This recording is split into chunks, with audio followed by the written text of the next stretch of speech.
Hello students, welcome to our second year class of abstract algebra। पिछले turn पर हमने permutation group वाला chapter start किया था और उसमें आपको जो डेफिनेशंस थी उसके बारे में बताया था।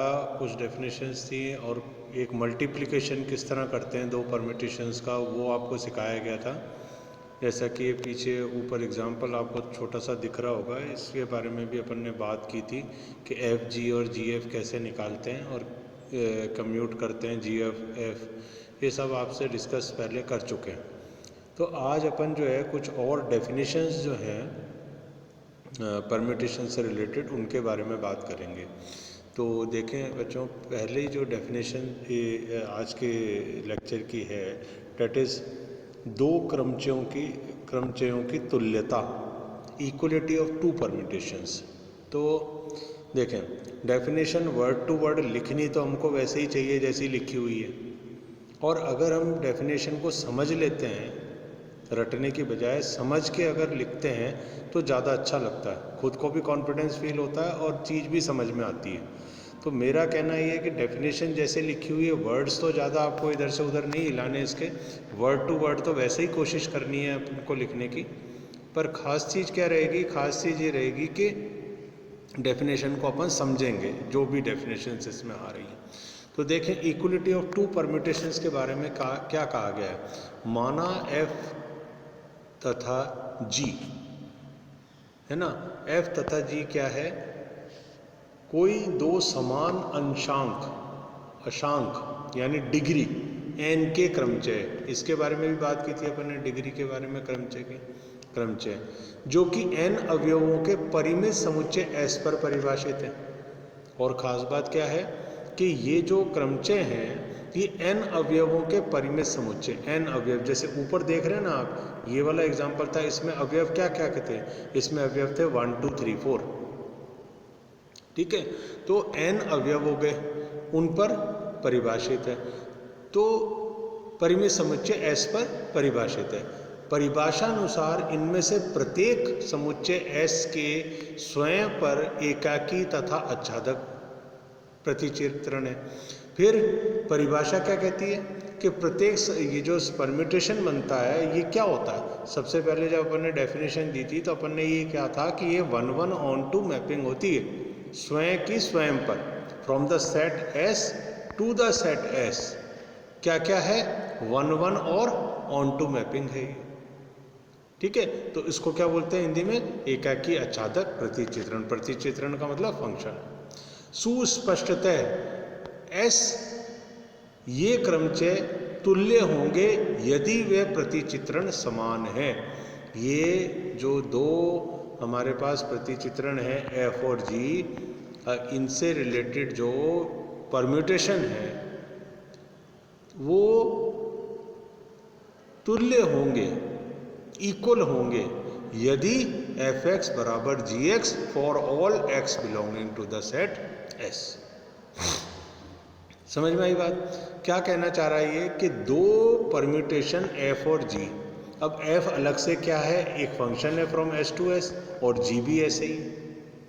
और एफ और जी को जो है ये कहना चाह रहा है कि ये इन पर जो डिफाइंड परम्यूटेशंस हैं ये दोनों तुल्य होंगे, बराबर होंगे यदि ऐसा हो। क्या ऐसा हो कि f बराबर जी double implies F x is equal to ji x for all x belonging to X, यानी एफ बराबर जी होगा यदि एफ एक्स बराबर जी एक्स होगा for all x belonging to x, और इसका उल्टा भी सही होना चाहिए। क्या?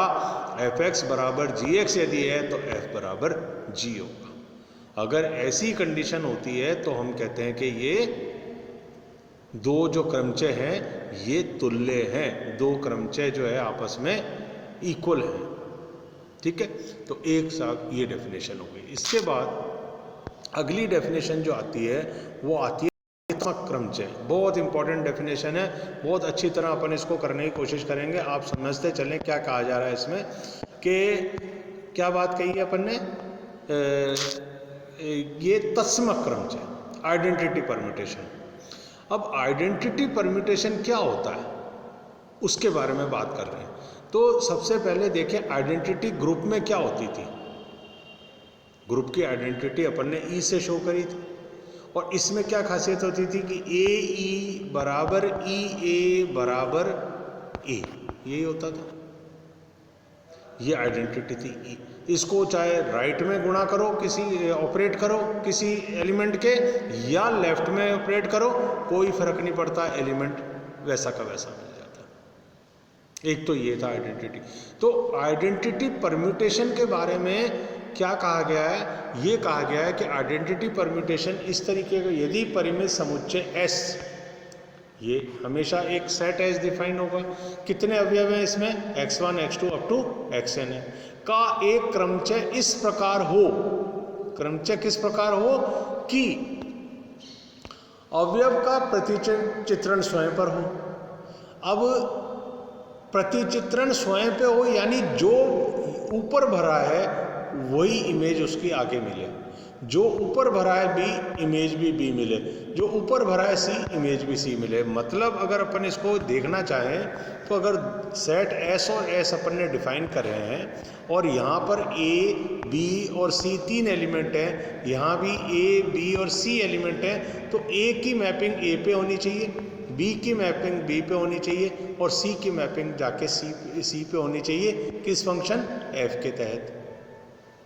अगर किसी केस में ऐसा हो जाता है तो हम कहते हैं कि ये आइडेंटिटी मैपिंग है या आइडेंटिटी परम्यूटेशन। अगर एफ परम्यूटेशन को शो कर रहा है किसी सेट एस पे तो वो क्या बन जाएगा साहब आपके लिए, परम्यूटेशन बन जाएगा।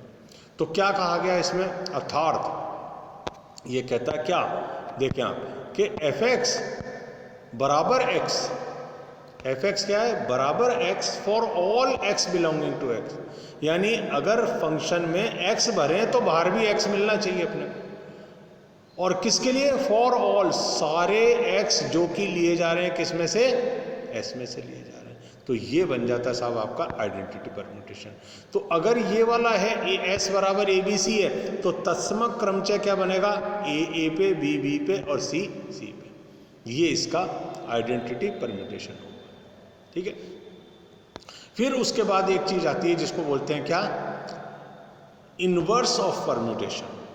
इनवर्स ऑफ परम्यूटेशन क्या होता है, यदि किन्हीं दो क्रमचयों का गुणनफल तत्समक क्रमचय हो तो क्रमचयों को एक दूसरे का प्रतिलोम कहते हैं। बहुत सिंपल और बहुत अच्छी डेफिनेशन है, समझने की जरूरत है। क्या है कि यदि किन्हीं दो क्रमचयों का गुणनफल एफ और जी, मान लो आपके पास दो क्रमचय हैं, अगर इनका गुणनफल यानी ऑपरेशन क्या आ जाए, आइडेंटिटी आ जाए, आई आ जाए, तो अपन कहते हैं क्या, ये दोनों एक दूसरे के इनवर्स है। जैसे ग्रुप के केस में हम क्या कहते थे कि ए के पास में ए इनवर्स लिखा बराबर ई बराबर ए इनवर्स और ए, यानी कि ए और ए के बीच, इनवर्स के बीच में ऑपरेट करा, ए इनवर्स और ए के बीच में ऑपरेट करा, हर केस में आपको क्या मिली, आइडेंटिटी ये मिली।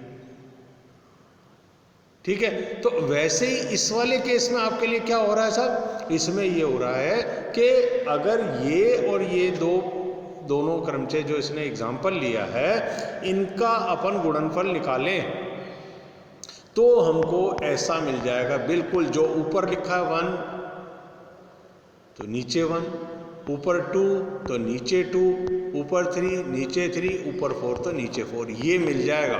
जैसे ही आप इन दोनों को गुणा करेंगे तो आपको आइडेंटिटी मिल जाएगी, यानी इस टाइप का रूप मिल जाएगा, आपको मिल जाएगा। तो ये और ये आपस में इन्वर्स हो गए, यानी इसका इन्वर्स ये और इसका इन्वर्स ये। तो करके देख लेंगे इसको कैसे। आपको क्या बताया था, ऊपर वाली लाइन जैसी नीचे जमानी है, तो ऊपर पहले क्या है, ऊपर पहले क्या है, 1 है, आपको नीचे 1 चाहिए तो यहाँ पे 1 और 2 रख दो, आप ये वाला ले लिया मैंने। ऊपर फिर क्या है, 2 है, तो नीचे 2 वाली लाइन कौन सी है, 2 और 3, तो ये 2 और 3 लिख दो ऐसे। फिर ऊपर क्या है, 3, नीचे 3 और 1 है, ये 3 और 1 वाली लाइन लिख दी। ठीक है, और 4 पर है, सिंपल है।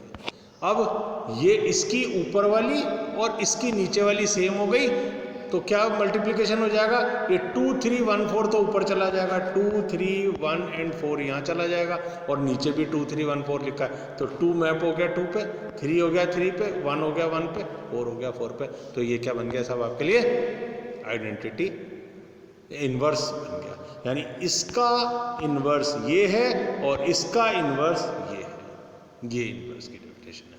तो ये 2-3 डेफिनेशन आज अपन ने देखी, इनको आप अच्छे से समझ लें। अगले टर्न पर अपन जो है ये वाली थ्योरम लेके चलेंगे, क्रमचों का ग्रुप या समय ग्रुप ऑफ परम्यूटेशन और सिमेट्रिक ग्रुप क्या है, इसके बारे में आगे टर्न पर अपन जो है बात करेंगे। Okay, thanks.